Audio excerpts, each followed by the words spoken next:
Hello, good evening. I hope to find you all nice and well. It's a lovely day today, and I'm going to talk about the Roman Republic again. Well, this time what I want to really do is to make sure that you have the right conception of who was those Romans, so then you can understand a little bit better what was this Roman Republic. Remember that the Romans were very clever people.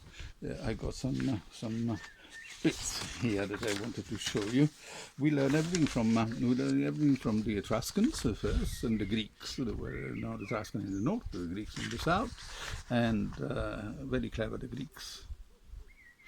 From the Etruscans we learned commerce. From the Greeks we learn politics and education. and for the Romans, education was the most important thing. You remember the guy in the comizio? They used to talk to the people that were all around during the kingdoms, even before the time of the kings. So it was very important to be able to speak in Rome. If you could not make a public speech or a proper public speech, you were nobody. You would not go anywhere. And Roman education really, the Greek what they learned from the Greeks is something very, very basic, but very, very important. Remember, very important.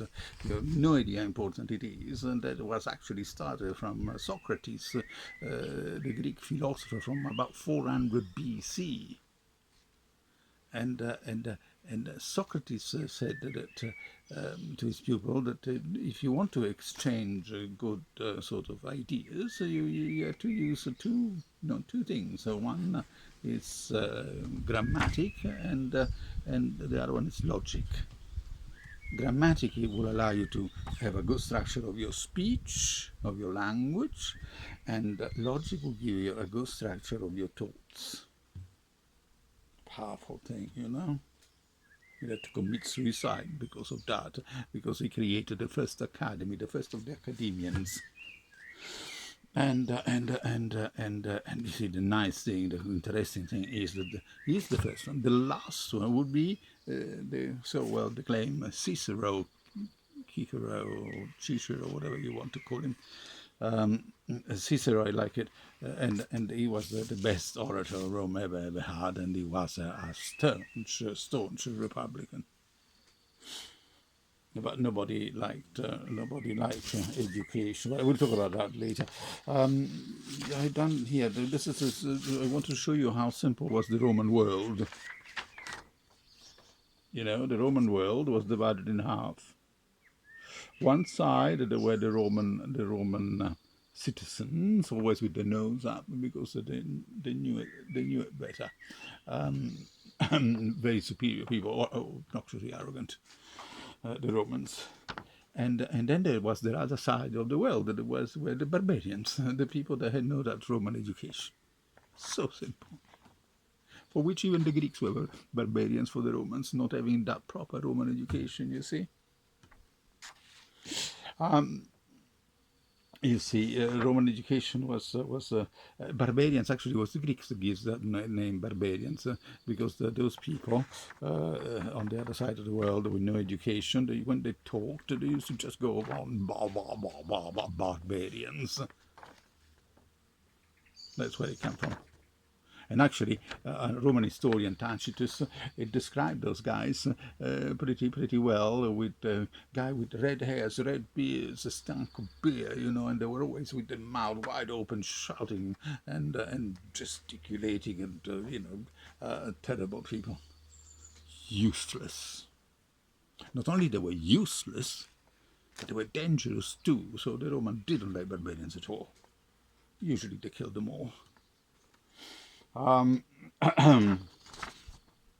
Actually, quite rightly so, because at the end the Roman Empire was destroyed because of those barbarians. They and yes, and then I have something else here for you. Roman education, grammar, logic, and most important thing, now you can give a good speech, and then the art of the Roman, the rhetoric, the art of telling lies. so well used today by politicians and lawyers. Plato, the pupil of Socrates, he actually wanted to punish them with death penalty for telling lies. Whoever used rhetoricians.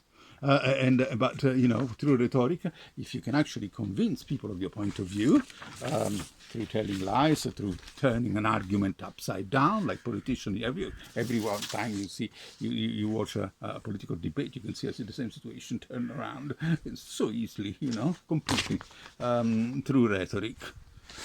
And this is what the Romans were. They were they were fantastic sort of guys that could actually talk you around and around their little fingers with no problem.